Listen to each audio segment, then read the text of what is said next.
With all the hype around season 2 of The Wheel of Time, I decided it was my turn to return to my Wheel of Time reading journey with books 2 and 3 of The Wheel of Time.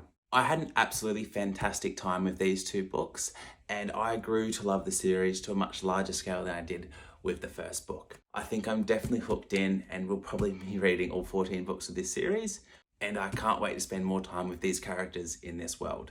But I can also see that these may not be books for everyone, and there's certain things in the books that not everyone's going to enjoy, so maybe it's not a series for everyone to read. So with that, let's talk about the good and the bad of The Wheel of Time, books 2 and 3. In book 2, The Great Hunt, we get to spend a lot of time with Rand and get to see how he takes on his responsibility that he has in this series. We get to see him grow a lot as a character, and we get a lot of interesting things happen along his journey, along with a pretty epic ending to the book. Then in book 3, we get to spend a lot of time with the other characters. We get to spend a lot of time with Matt, Perrin, Egwene, and Nynaeve, as Rand gets barely any POV time in book 3. And we get to see how everyone else takes on their responsibilities in the series.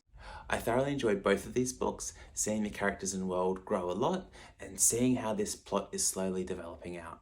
I do like a good fellowship and a good journey in a series, and these books you get a lot of travelling time, we get to meet a lot of characters, and then we do get some epic endings to these books. I can see where Brandon Sanderson got his inspiration from Robert Jordan, where you get all the little things throughout the book that lead up to the ending, where things just go down and are pretty epic. These are just great classic fantasy books that leave you wanting more, wanting to read more, and just find out what happens next in the series. Or at least that's how I found it.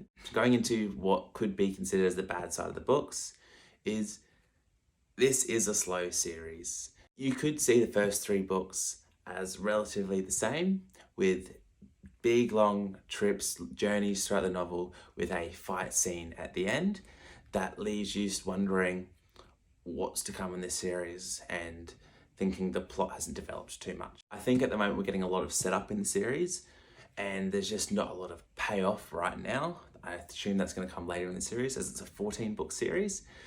So things just aren't happening as quickly as you'd normally see in a fantasy book.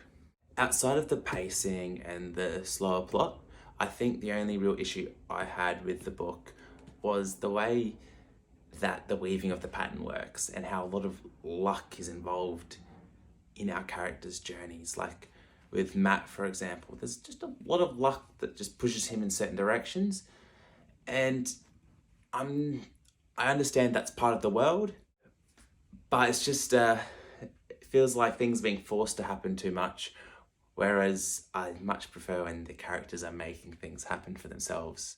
And that was my only real issue of the book. It's just the way the world is, it forces events to happen rather than those events happening because of the actions that our characters willingly make. But all in all, I personally love The Wheel of Time. If you love classic fantasy, if you love a slow build, and a series that's going to take you quite a few reads to get the payoff, you have a great time with The Wheel of Time. But if you want something that's going to give you quick payoff, have a pacing much more like a John Gwynne book where you're just constantly marching towards the next plot line, maybe not the series for you. Please let me know what your thoughts are of The Wheel of Time. What's your favourite book? What's your favourite parts of the series? What maybe didn't work for you? Thanks so much for watching.